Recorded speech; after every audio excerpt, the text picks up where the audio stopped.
Notre rôle maintenant, c'est détecter notre lumière et en profiter au maximum. Et quand on a un plaisir ou un désir, la porte s'ouvre encore plus grand. Comprenez, c'est quoi la lumière? Lumière, amour. C'est pas important qui tu es, où tu es, comment tu es. Dieu t'aime.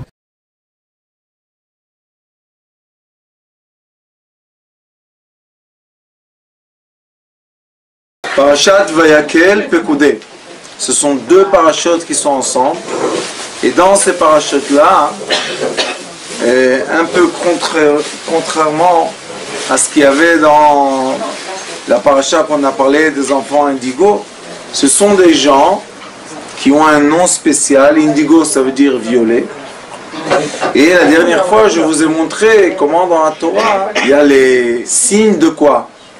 Que dans la Torah, quand on a dit Ségoula, Am Ségoula, ça veut dire un homme, un peuple violet. Et aujourd'hui, on sait qu'il y a des gens qui sont dans le comportement qui s'appelle violet. Pourquoi on appelle ce comportement-là violet? Parce que le Ari Akadosh explique qu'il y a l'arc-en-ciel, il y a le spectre des couleurs et notre sphère qui nous entoure, l'atmosphère est bleue. Dit le Ari Akadosh dans un livre qui s'appelle Charles Maman Rashbi, il explique que le bleu c'est la limite des démons. Les Shedim, quand ils voient le bleu, ils s'en vont. C'est pour ça, hein? Oui. C'est pour ça que avant, si vous allez à Tzfat ou à Djerba ou au Maroc, en Tunis, oui, ce qu'ils faisaient, c'est on peint la porte des maisons. Jusqu'aujourd'hui en Israël, chez les Arabes, on peint la porte des maisons. Ils ont pris ça de chez nous. Ils ont pris ça de la nature, Abanit. Rien ne nous appartient. C'est tout simplement la nature. Et le violet est une couleur qui est après le bleu. Et ça s'appelle le violet ultraviolet. Et ces couleurs-là représentent, oui, exactement comme votre chapeau Rabbanit Rachel. Et ces couleurs-là représentent une certaine conscience. Quelle conscience? Ça veut dire que les personnes qui ont un cerveau violet, ce sont les gens qui ont le cerveau du côté droit très très développé. Ce sont les gens qui ont la conscience qui est au-delà de la nature. Et ce sont des gens qui sont liés aux sources de savoir qui sont bien plus hautes et plus fortes et plus puissantes que les sources de savoir qui sont de la matière propre. Mais ce qui est très très joli dans cette histoire, c'est que les gens de la matière ont besoin des gens qui ont l'accès à l'antimatière. Et les gens qui ont l'accès à l'antimatière, s'ils n'ont pas un reflet dans la matière de leur sagesse, maintenant ces enfants indigos-là, je vais vous les démontrer dans un passouk entier, magnifique, qui explique exactement comment ça marche. Et ces enfants-là, qui sont aussi des gens qui ont un certain âge, ce sont des enfants parce qu'ils grandissent jamais. Ils vont être toujours adultes, enfants et très jeunes adultes. Et ces gens-là n'ont pas d'âge, ils n'ont pas d'âge, ils n'ont pas de temps, ils n'ont pas de limite. Et d'un côté, on peut beaucoup les critiquer, parce que nous, on cherche tout ce qui est cartésien. Mais d'un autre côté, on sait que ces gens-là, dit le Rambam Akadosh, Loulé Amishtagaim, la conversation des enfants indigo, c'est une conversation qui n'a pas de limite. Et c'est pour ça que la plupart des gens n'arrivent pas à les comprendre. Un côté. Un autre côté, ils sont très peu dans la population. C'est pas la masse critique. C'est la fin de la pyramide. Et ces gens-là, dit le Rambam Akadosh, Loulé Amishtagim, Aolam lo haya echol litkayem. Ça veut dire quoi? S'il n'y aurait pas les gens fous, Mishtagim, dans le monde n'aurait jamais progressé. Parce que ces enfants-là, indigo, c'est les enfants qui n'ont crainte de rien. Ils ont l'audace de tout. Ils cassent les murs, ils cassent tout ce qui est, comment dire, tout ce qui est conventionnel. Par exemple, le monsieur qui a inventé Apple, c'est un monsieur qui a dit, moi je vais faire tout à l'envers. Ils lui ont dit, tu es fou. Et il est parti, sa folie pèse beaucoup en argent. C'est pour ça que nous avons un certain caractère qui vit avec nous, que dans la Haggadah, c'est le quatrième fils, She'eino. Il s'efface totalement. Tout ce qu'ils veulent, ces enfants-là, c'est le bien de leur prochain. Ils ne savent pas penser à eux-mêmes. Ils ne comprennent pas pourquoi eux, ils existent. Dans quoi? Dans le diamètre de la matière. Ils se disent, qu'est-ce qu'on fait ici? Dans le diamètre spirituel, ils sont comme des oiseaux dans l'air. Donc, nous qui sommes tellement matérialistes, comment on vit avec des gens que la matière ne leur fait pas peur? Et après, on les reconnaît, ces gens-là. Moi, j'ai fait un film qui est dans le site, dans la chaîne Sitre Chaim. Ça s'appelle Hineni Chai, Je suis vivant. C'est un film qui parle de ces enfants-là. Les gens qui inventent beaucoup, qui sont dans l'invention, la plupart des gens, ce sont des enfants comme ça.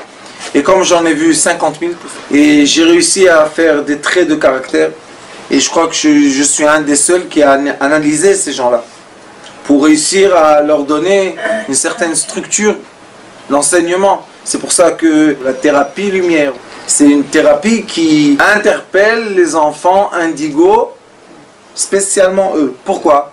Parce que eux, ils ont déjà l'accès à cette lumière. Et la plupart de mes élèves, en Israël et dans le e-learning, quand ils m'entendent parler la première fois, tac, ils s'accrochent. Maintenant, ils savent rien de ça, mais ils savent une chose. Ça me parle, c'est mon langage, c'est ma fréquence. Et après, ce qui se passe pendant les études, c'est que je mets en structure ce savoir qui est tellement important. Et là, ils ont la possibilité de commencer à vivre de façon plus agréable avec les gens qui ne sont pas comme ça. Parce que essayer de s'expliquer avec un langage que personne ne comprend, c'est très difficile pendant toute la vie. Et il y a des gens que tout simplement, au lieu que nous, on bénéficie d'eux, au lieu qu'on est heureux avec eux, on devient méchant avec eux. Parce qu'ils sont différents. Parce qu'ils sont tellement différents. On peut les appeler surdoués, mais vous savez, on peut mettre plein de noms à plein de gens pour les cadrer. Mais c'est des gens qu'on ne peut pas les cadrer. On veut leur donner des drogues qui s'appellent la Ritaline. Oui, mais ils ne sont pas hyperactifs. Ils sont tout simplement dans leur fréquence de vie. Mais si, avec une étude qui est bien structurée, qui est très logique, qui va de la lumière à l'atome et de l'atome à la lumière, tout est expliqué, ces gens-là facilement s'accrochent et ils sont très très heureux que enfin quelqu'un parle avec leur langage. Mais ce qui est beau dans cette langue qu'on est en train de mettre en place, c'est que aussi les gens qui ont besoin de l'aide comprennent la langue. Donc nous sommes en train de former une langue qui fait le lien entre les gens qui sont très très très connectés, on va dire lumière, et les gens qui sont très très matière. Et dès qu'on a fait cette connexion, on reçoit un produit que, à mon avis, je suis tout petit, mais qui est magnifique, qui est quoi? Le produit de l'être entier. Parce que la séparation du spirituel au matériel, cette séparation ne fait pas du bien à l'humanité. Ça emmène pas l'humanité à un endroit qu'il faut. Ça emmène les gens à être très très très capitalistes ou bien très très très communistes. Mais il y a un juste milieu. Tu peux être très capitaliste en donnant de la tzedaka pour ceux qui sont en train de développer, par exemple, le savoir. dans aucun pays du monde, si vous aurez dit arrêtez toute finance aux universités, tout le monde aurait fait une manifestation. Pourquoi vous comprenez que l'université est importante? Le savoir. Oui, et le savoir des gens indigos n'est pas important. Si. Et c'est une partie de notre population. En fait, ils sont là pour sauver le monde, quoi, ces gens-là. Non, pas forcément. C'est pas le mot sauver le monde, c'est un mot extrême. Ils sont là pour éclairer la matière. Mais le problème, je vais vous l'expliquer. Vous savez, les histoires personnelles, toujours, ça atteint le cœur des gens. Une fois, il y a quelques années, de bonnes années, on m'a appelé dans une compagnie très importante pour me montrer un certain produit. Et ils m'ont appelé voir un produit. Je regardais le produit comme ça, j'ai tourné la tête, je leur ai dit le nombre de roues qu'il y avait dans cette machine. Ils m'ont dit, on n'a pas ouvert la machine, comment tu sais? Je leur ai dit, est-ce que le chiffre est vrai? Ils m'ont dit oui. Je leur ai dit, et cette machine, cost to market, ça s'appelle, combien ça coûte à la produire pour le marché? $760. Je m'en rappelle jusqu'aujourd'hui. Ils ont perdu leur couleur. Ils m'ont dit, comment tu sais? Je leur ai dit, je vois. Est-ce que vous ne voyez pas? Et malheureusement, les enfants indigos, des fois, ils ont une petite supérieure comme ça. Et un peu d'orgueil. Parce qu'ils savent plus que les autres. Et je leur ai dit, vous savez combien vous voulez cette machine? Vous voulez que la machine soit à $60 cost to market? Et je vais, donnez-moi une petite demi-heure, je vais la dessiner. Et je vais vous donner le schéma de cette machine. Vous dites quoi? Je leur ai dit une demi-heure. Dans la machine qui coûtait $760 à produire, qui n'était pas possible avant, il y avait là-bas 4 ingénieurs, 2 ans. Ça fait 8 ans d'ingénieur. C'est beaucoup. Et moi, je rentre dans une chambre, une demi-heure.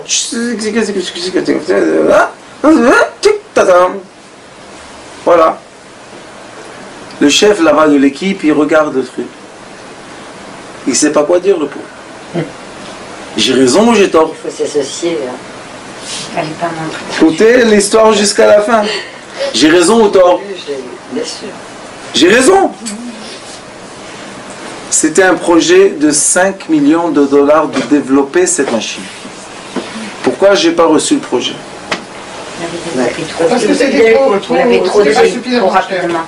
Non. Vous l'avez montré trop. Je vais vous dire, la seule raison est Non. la vitesse de ma façon de penser, indigo, et la vitesse des gens normaux de penser, cerveau gauche et cerveau droit. Tout le chemin de Carmiel jusqu'à ma maison, ça a pris à peu près 3 heures. Et pendant le chemin, je me pose la question. J'étais pas le Rav Schneider d'aujourd'hui. J'étais plus jeune, j'allais plus vite. Et 3 heures de route, je me pose la question. Pourquoi pas? Qu'est-ce que j'ai fait de faux?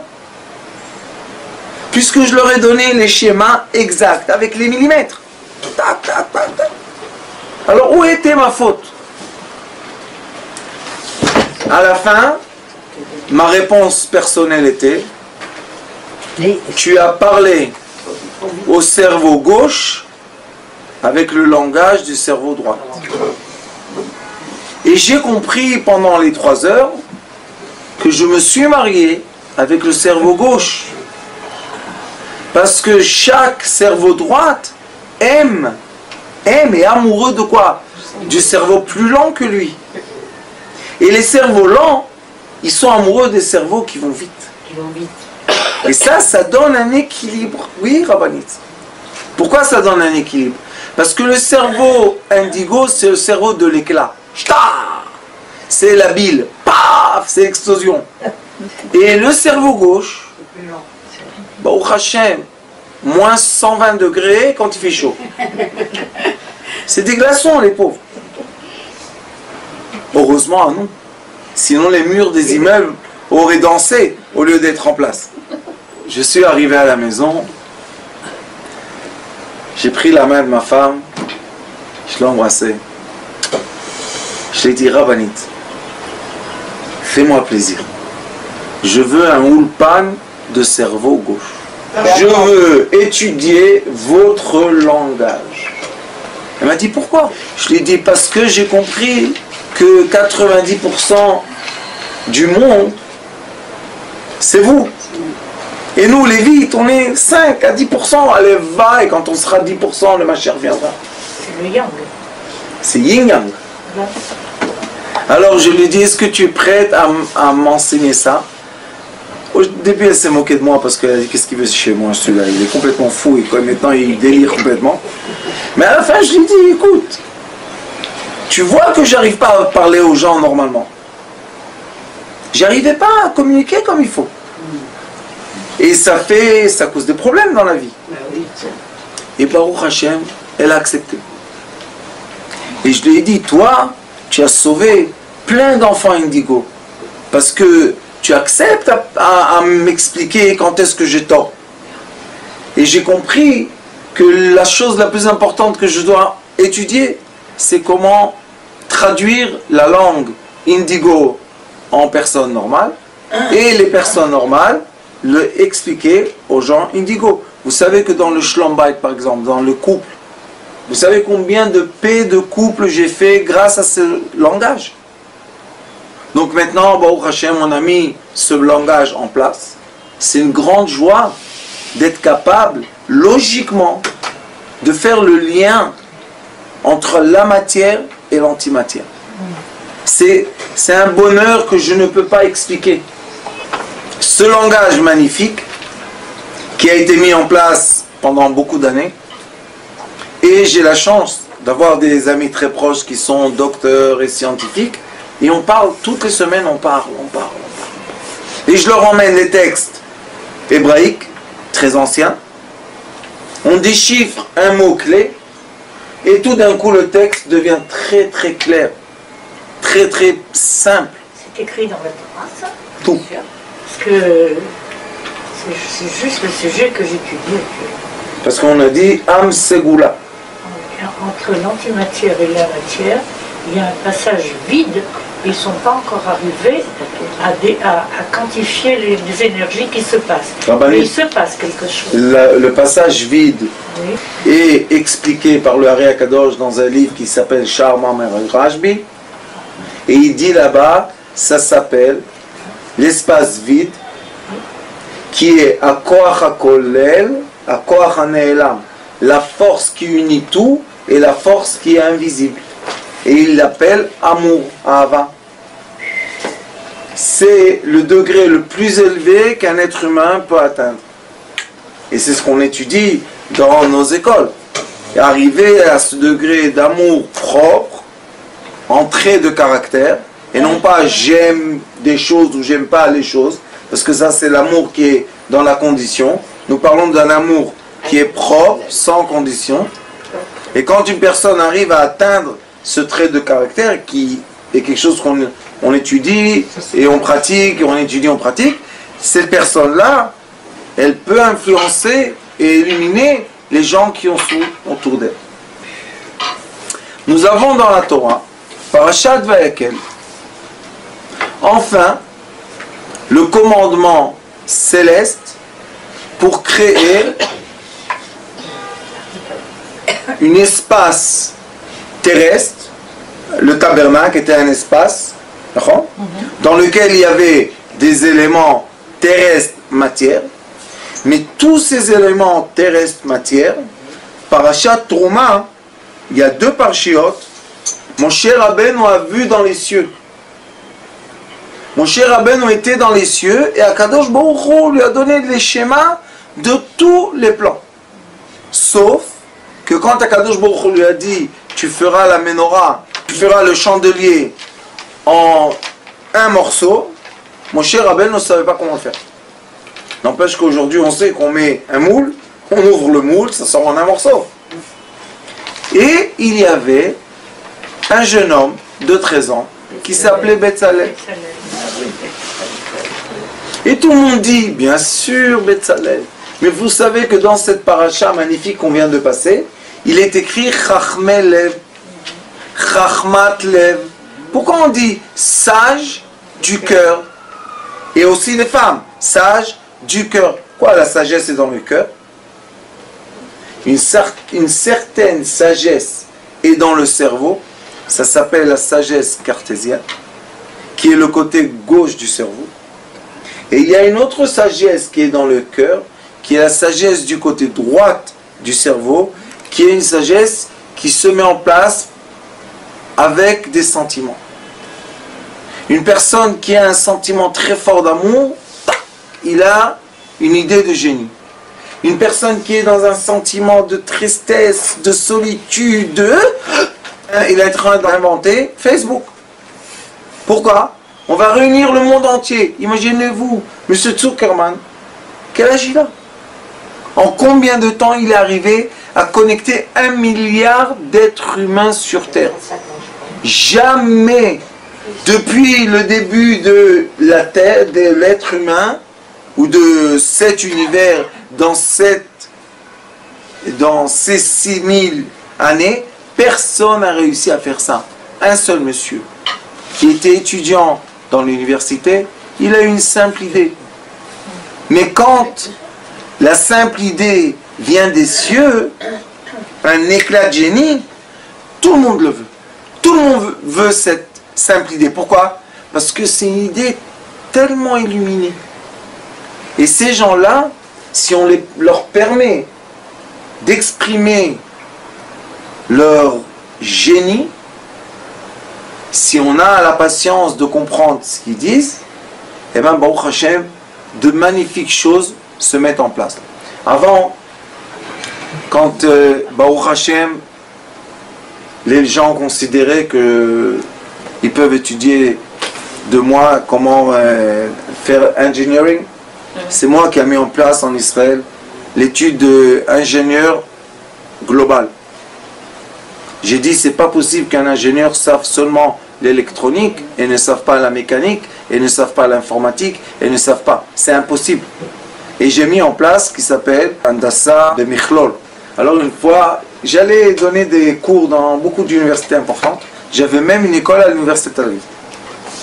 Tellement que ce savoir est important. Et j'étais là-bas où on étudie aviation, engineering d'avion. Et j'ai dit ça s'appelle le DICA, le recteur, je lui ai dit, monsieur, dites-moi quelque chose. Est-ce que Google est capable de faire l'engineering d'un avion? Il m'a dit oui. Vous savez que dans Google, vous pouvez rentrer, demander un avion à la taille que vous voulez. Vous appuyez le bouton, il vous le donne. J'ai dit, est-ce que vous êtes prêt de voler dans cet avion? Il m'a dit non. J'ai dit, pourquoi? Il a pensé, il a pensé, il a pensé. Il m'a dit, pourquoi? Je lui ai dit, parce que tu sais que la machine qui a inventé l'avion n'a aucun sentiment. Elle n'a aucune crainte pour toi. Elle ne sait pas si tu vas t'écraser avec l'avion ou bien si tu vas voler. La machine ne ressent rien du tout.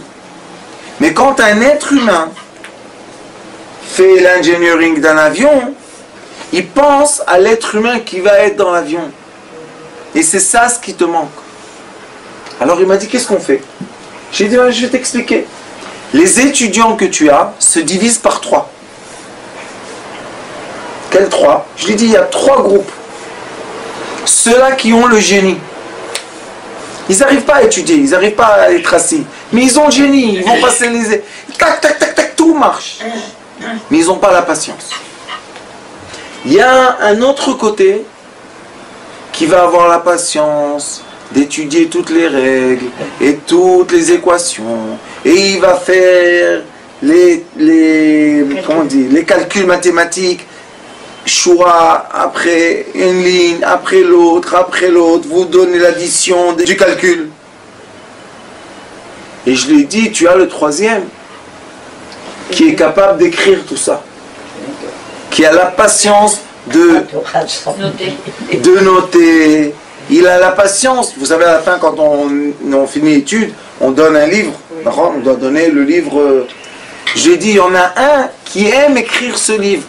C'est le poète de l'histoire.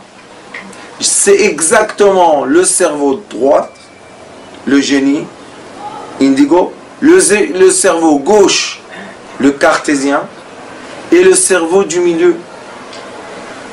Parce que nous, Baruch Hashem, Dr Dreamer, il a déjà fini toute une série d'enseignements qu'il est en train de prouver que le cerveau du milieu, que dans la Kabbalah, ça s'appelle le cerveau Ha'emtsaï, Amouach Ha'emtsaï, c'est l'eau qu'il y a ici, et dans cette eau-là, il y a des cristaux. Ces cristaux-là, ce sont des prismes, et ces prismes-là captent les lumières célestes qui pénètrent notre cerveau et les diffusent entre le cerveau droit et le cerveau gauche, et après l'échange de l'éclat au cartésien et le cartésien qui cadre l'éclat, cet échange-là se passe par ce liquide. Aujourd'hui, malheureusement, la technologie, la médecine, ils ne sont pas encore arrivés là. Mais ils vont y arriver, Baruch Hashem. Alors je leur dis, tu vois, tu as les 3 cerveaux. Alors pourquoi tu veux que ta classe soit tous les mêmes? Profite de l'avantage de chacun d'eux. C'est la même chose qu'on a ici dans la paracha. Regardez dans un pasouk. Un pasouk. Il est écrit comme ça. Vayomer Moshe El Bene Israël. Premièrement, il est écrit Bene Israël. Et on sait que Israël, c'est Sarita im Hashem Elokecha. Yaakov, il avait le nom du talon, Yaakov, et Israël de la tête. Roche. Yashir la terre. D'accord? C'est un roche, il est écrit ici, roche. C'est la tête. Donc on a des fois notre conscience qui est dans la tête, et on a l'espoir, et on a la joie, et on a la croyance, et on a la vitalité. Et des fois on est dans le talon. On est dans la dépression, on pense que rien ne va marcher, et de toute manière rien vaut la vie, et la vie elle est ennuyante. Ah, il y a des jours comme ça, sombres. Alors il dit, Re'ou, Re'ou c'est les lettres Resh, Aleph, Vav. C'est les lettres or, lumière. Il leur dit, regardez, illuminez votre tête. Car Hachem, Dieu a appelé, et qu'est-ce que ça fait? Comment ça se passe cette histoire? Le nom, dans le nom, Betzalel, Ben Uri, Ben Chur, le Maté Yuda, vous allez trouver, on va dire, l'équation ou la clé pour ouvrir la tête en lumière. Pour recevoir la lumière. Quelle est la clé? Betzalel, c'est 2 mots. Betzel-el. Être, Betzelem Elokim. Accepter qu'on est seulement le reflet d'une lumière.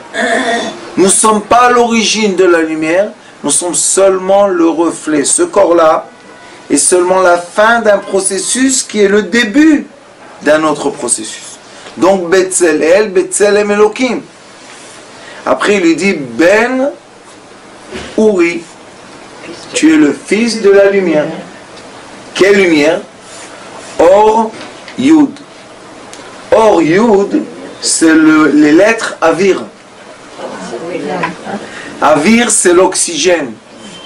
L'oxygène est l'atome qui est mélangé dans toute l'existence. Et qu'est-ce que c'est ça? Dit le Sefer Yetzira, Or Yud. Yud, c'est l'atome, Or, c'est la lumière. Donc, tu dois être le fils de la lumière de l'atome.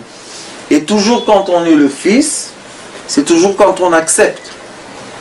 Quand on est le père, c'est toujours quand on donne. Donc on doit être dans l'acceptation de quoi? De la compréhension du déroulement de la lumière.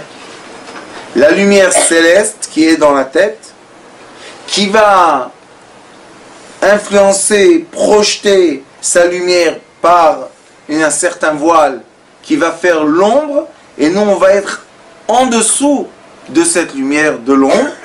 Et après il faut savoir que nous sommes aussi les enfants de la lumière qui contourne la matière. Et pourquoi il y a de la lumière qui contourne la matière? Toute matière est contourée de lumière. Pourquoi?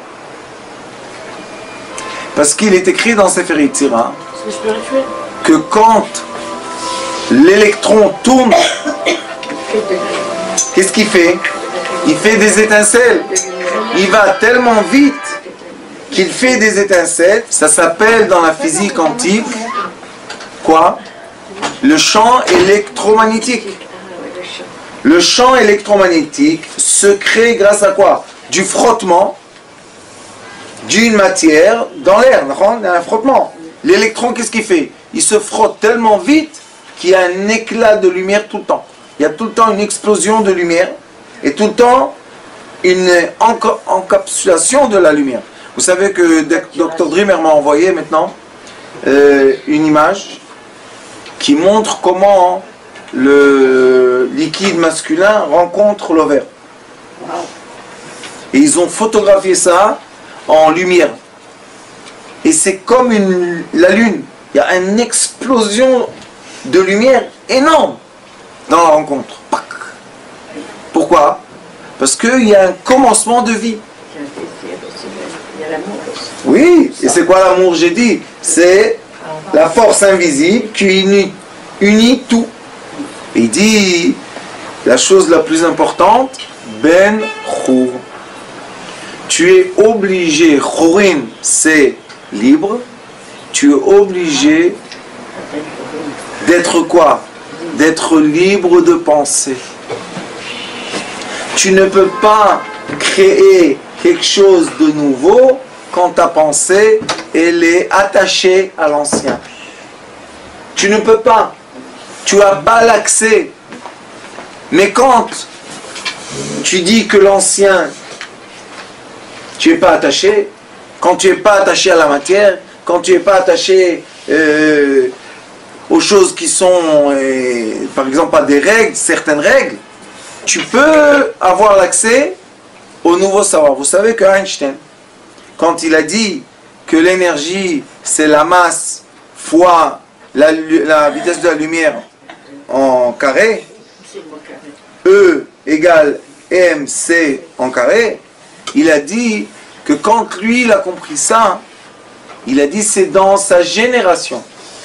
Il a dit viendra des gens dans la génération future que pour eux ça sera très simple et eux ils vont inventer le nouveau degré de la création. On va dévoiler encore un degré. Qui sont ces gens-là? Indigo. Maintenant, je vais vous raconter une histoire très intéressante. Vous savez que malheureusement, M. Einstein a laissé dans ce monde deux héritages importants. Le premier héritage, heureusement, c'est E égale mc carré. Et la deuxième chose que M. Einstein, malheureusement, a inventé, c'est quoi? La bombe atomique. Monsieur Einstein a dit à la fin de sa vie, on lui a dit, monsieur, votre sagesse a emmené à la destruction. Vous savez qu'est-ce qu'il a répondu? Je suis un cerveau qui vit dans une période de guerre. Et c'est pour ça que mon intelligence a emmené à la destruction. Mais il a dit, futur sera le monde qui vivra, il y aura des scientifiques qui vont vivre dans le monde qui va chercher la paix et non plus la guerre. Et eux, ils vont inventer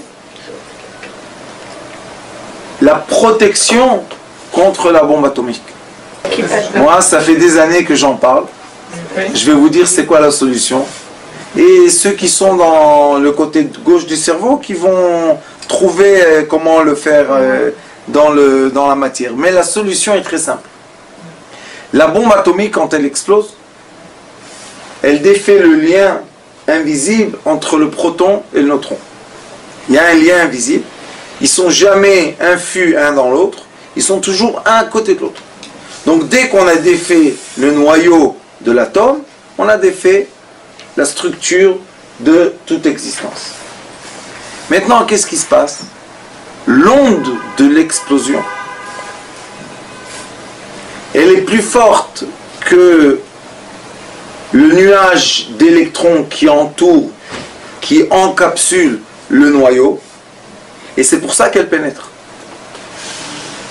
Mais si on aurait eu la force ou la chance d'utiliser les rayons de soleil en puissance qui sont beaucoup plus fortes que ce nuage d'électrons, on aurait pu encapsuler le nuage d'électrons dans un nuage de lumière. Et là, la bombe atomique, elle ne peut pas passer. Parce que la lumière du soleil est tellement condensée que les ondes ne peuvent pas la dépasser. Je vous dis la solution.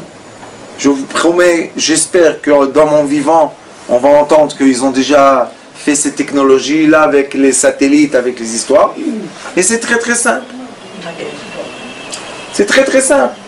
Au lieu de penser à la destruction, nous on pense à l'amour, à la paix et à la construction.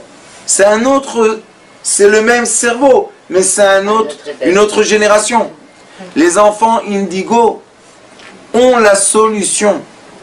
Je veux vous dire que quand moi j'étudiais, je travaillais avec l'invention, je peux vous dire que toutes les maladies du monde ont le médicament aujourd'hui.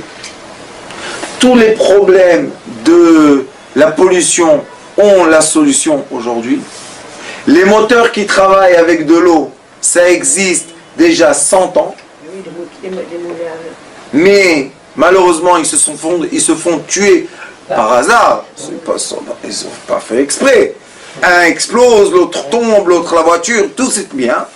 C'est pour ça que moi, je ne rentre pas dans les histoires. Nous, on est rentré dans quoi? Dans l'aspect du bien-être. Ah. Et le bien-être, les docteurs, ils veulent avoir le bien-être. Les physiciens, ils veulent le bien-être.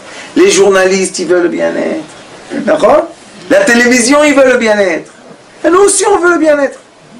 On ne rentre pas dans leur guerre, dans leurs problèmes. Qui font la guerre, ce n'est pas notre problème. Nous, on est là pour faire l'amour et la paix. Et ça, c'est les enfants indigo. Et je pense que ça sera une des premières fois que moi je connais, je suis sûr qu'il y a encore dans le monde beaucoup de choses, mais une des premières fois que moi je connais qu'il y aura un congrès spécifique dans quoi? Dans ce savoir qui est tellement entier. C'est tout simplement un savoir entier. C'est la première fois, je pense, que des sages de la Kabbalah se sont mis avec des sages de la médecine, avec des sages de la science, et ils sont tous d'accord. Parce qu'en effet, on a compris qu'au lieu de se battre qui a raison, tout le monde a raison. Si tout le monde a raison, maintenant on va regarder les reflets. Et quand on voit un reflet physique qui est dans le corps, qui est la biochimie, qui a un reflet dans quoi? Dans les champs électromagnétiques, qui ont un reflet dans la Kabbalah, qui est le vitalité, etc., etc., etc. Baruch Hashem, on a un modèle que de notre génération, je pense, qui est un des modèles les plus complets, les plus entiers. Et avec ce modèle-là, on déchiffre l'atome. Ça va être un secret qu'on va dévoiler là-bas. Et quand on déchiffre l'atome, on va voir que le tableau Mendeleïev reçoit une autre dimension. Et dans la nouvelle dimension du tableau Mendeleïev, on peut créer des médicaments. On peut créer des nouvelles molécules. On a créé un nouveau tableau qui est aussi mathématique, qui est très intéressant. Et dans ce tableau-là, il y a déjà des docteurs en biochimie qui m'ont dit, voilà, regarde, avec le chiffre 10, compose-nous tous les 10 que tu as, on va te prouver que c'est le sel, que c'est l'ammoniac, que c'est plein de choses qu'on a besoin pour notre vitalité. C'est l'influence sur l'atome, la cellule, l'ADN. Magnifique. Et ça vient de quoi? De la pensée positive, la pensée de l'amour. Parce que les enfants indigos, ce sont les amoureux les plus beaux du monde. Ils se fatiguent jamais. À 70 ans, ils sont encore amoureux. Qu'est-ce qu'ils ont cela? Pourquoi vous n'allez pas en retraite? Ils ne peuvent pas, ils n'ont pas d'âge. Alors j'espère que, pour finir le pasouk, Ben-Chur, c'est le fils de la liberté totale. Les Mata Yehuda. Les Mata. C'est quoi les Mata? En bas, Yehuda, c'est quoi? Yehuda, c'est le nom céleste. Otyud, Otei, Yodvav, Otei, avec un Dalet. C'est quoi le Dalet? Vous savez? Le Dalet, c'est les 4 coins du monde. Nord, sud, est, ouest. On veut que toute cette lumière, Réou, la lumière, on veut la voir en bas dans la matière.